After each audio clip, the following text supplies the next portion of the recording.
மக்கள் ஏன் தொழுகையை தவிர்ப்பதுண்டு? இதை கவனியுங்கள்.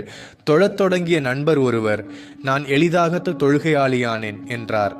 எப்படி அப்படி என்று கேட்டதற்கு, நான் வகுப்பறையில் அமர்ந்திருந்த போது என் இஸ்லாமிய நம்பிக்கை வலுவாக இருந்தது என்றார்.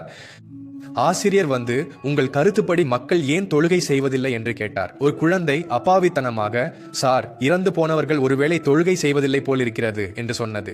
பிறகு மற்றொரு குழந்தை அப்பாவித்தனமாக, சார், தொழுகை செய்ய தெரியாதவர்கள் ஒருவேளை தொழுகை செய்வதில்லை போல் இருக்கிறது என்று சொன்னது. அதன் பிறகு இன்னொரு குழந்தை, சார், முஸ்லிம்கள் அல்லாதவர்கள் தொழுகை செய்வதில்லை என்று சொன்னது.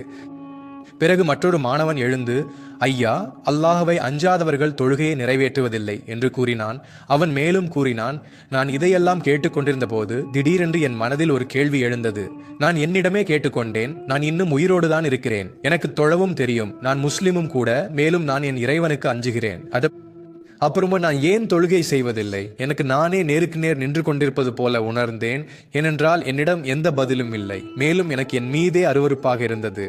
பிறகு நான் என்னையே ஒரு கேள்வி கேட்டேன். மன்னரையின் முதல் இரவில் என்னிடம், நீ உயிரோடு தான் இருந்தாய், உனக்கு தொழுகையும் தெரியும், நீ முஸ்லிமாகவும் இருந்தாய், நீ அல்லாஹ்வுக்கு பயந்தும் இருந்தாய், பிறகு ஏன் நீ தொழுகை செய்யவில்லை என்று கேட்கப்பட்டால் என்ன செய்வது? அதற்கு பிறகு நான் என்ன சொல்லுவேன்? இதுதான் என்னை உலுக்கி போட்ட தருணம் என்றார் அவர். அதாவது, நம்மிடம் இன்னும் நேரம் இருப்பதாகவே நாம் நினைக்கிறோம். நாம் பிறகு தொடங்கிக் கொள்ளலாம், முதுமையில் பார்த்து கொள்ளலாம், இன்னும் வாழ்க்கை மீதம் இருக்கிறது என்று நினைக்கிறோம். ஆனால் உண்மை என்னவென்றால், மரணம் எந்த நேரத்தையும் அறிவிப்பதில்லை.